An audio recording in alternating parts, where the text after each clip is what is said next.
primeiro, vai depender do tamanho da folha. Aí o que você faz?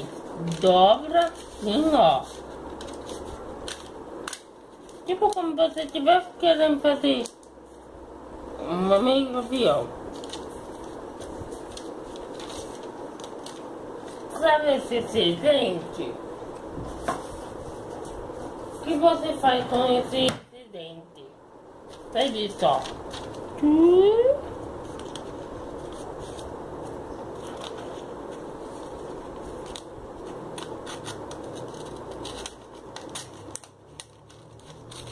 Corta. Aí vai ficar assim, certo?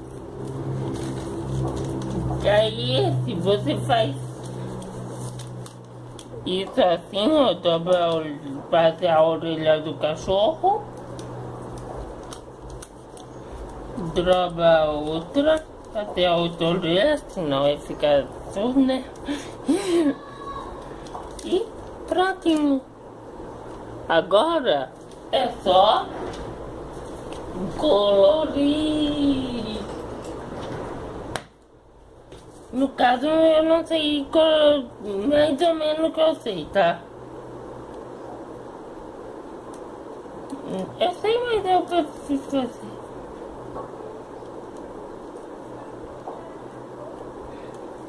É cachorro estilo relógio.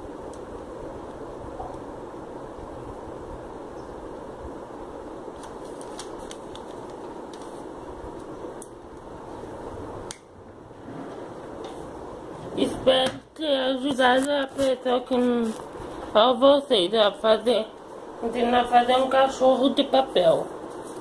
Aí você pode pôr aqui para vir colar e vir governando assim, mas é bom quando se tivesse um palito, aí ia fazer fingir melhor.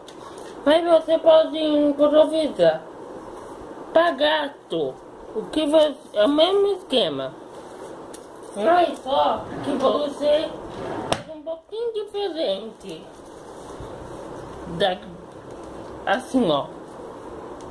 Dobra, tem o mesmo jeito que cachorro e faz assim. No caso meu vai dar um gato, né? Ou bem daqueles feinhos. Aí. Viu?